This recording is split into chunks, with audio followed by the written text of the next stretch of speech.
Welcome back guys to new survival video. Today we are going to talk about 10 things you have to know for Everest Skies before you play or buy the game. We're going to talk about location types and how to get food and water and some other hints and information will help you to survive. Let's get started. Number 1. There's a lot of location types and every one of them have a different icon on a radar and has unique resources, and maybe one or two of them share the same resources but they difference in a rate of how much you could find these resources. We will talk about resources in another video. Now let's talk about type of the locations. We have 5 main types of location while I recording this video unless they add more types.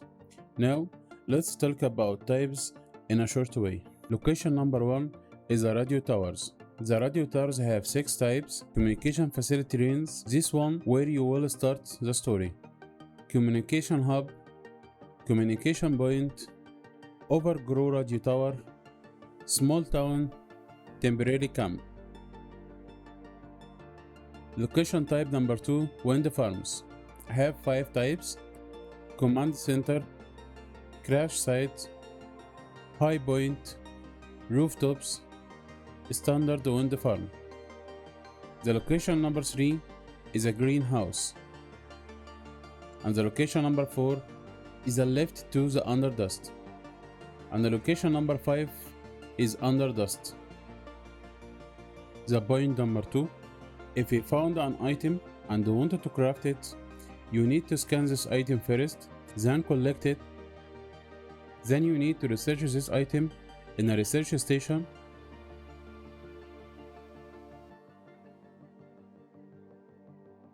After research is complete, you will find your item in a fabricator.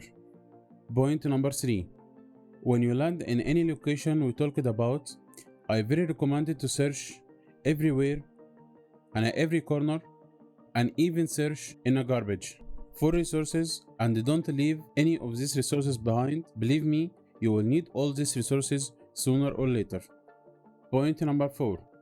There is 4 types of fuel you can craft it for your airship to move. The basic one and the start fuel, synthetic fuel. This one is finished very fast from the engine, especially when the engine is upgraded, because it's low efficiency fuel and you can craft it with synthetics only. Type number 2 is the helium fuel. It's a medium efficiency and you can craft it with the helium and the synthetics.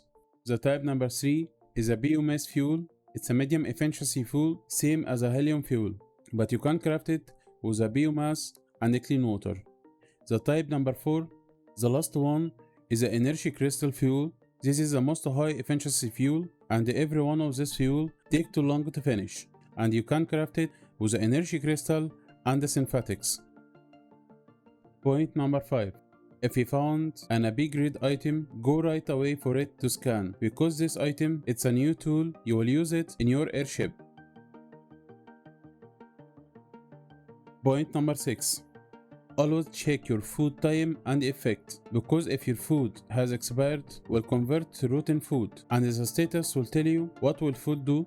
For example, glow and dust moose will increase 50 food and will decrease 5 water and 10 health. And of course, we don't want to decrease any of our status. So we need to cooking this moose to increase our status only without decrease any of other status. And after we cooked it, we'll give you more food and none of our status will decrease. Point number 7. There is many ways to get your food. You can find food in a location we talked about, or get food by collect plants from towers, and the most efficiency way from overgrown tower or from greenhouse tower.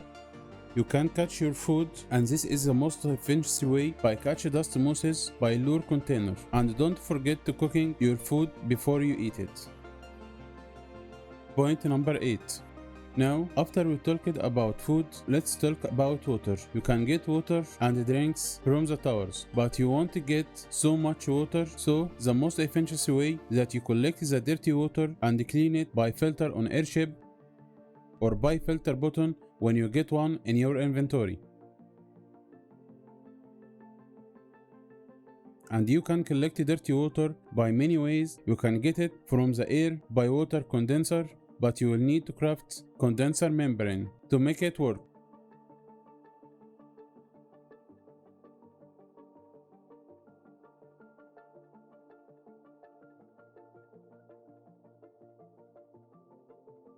Or buy rainwater collector to collect water from the rain. Or collect the dirty water from all towers, but the efficiency way, and I call it the infinity water source, is a greenhouse tower. I got more than 100 dirty water bottles in a row, and the dirty water never ends.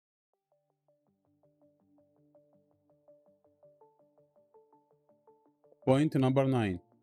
Every tower have a battery for tower light. If you remove this battery, the light will stop and the tower will change to dark blue in a radar to let you know that tower don't have power anymore. So I very recommend that after you looted everything in the tower, remove the battery to know that you looted this tower before, so you don't need to go there again to check the loot. Point number 10. Now, let's talk about last thing and the most beautiful and the dangerous and the most valuable resources. All of that in one location is Underdust, and you can go there by descent to the Underdust location. You can use the elevator there to go under the dust, but before you go there, you have to be prepared. You need an oxygen tank and a crossbow and a health. You can collect many resources like food and drinks, and the most important resources is the energy crystal that you will need it a lot for fuel and power and many more resources. And you will find about 4 tools to scan to your airship, and you will find in the elevator 4 boxes. You can store your resources there until you go up to your airship.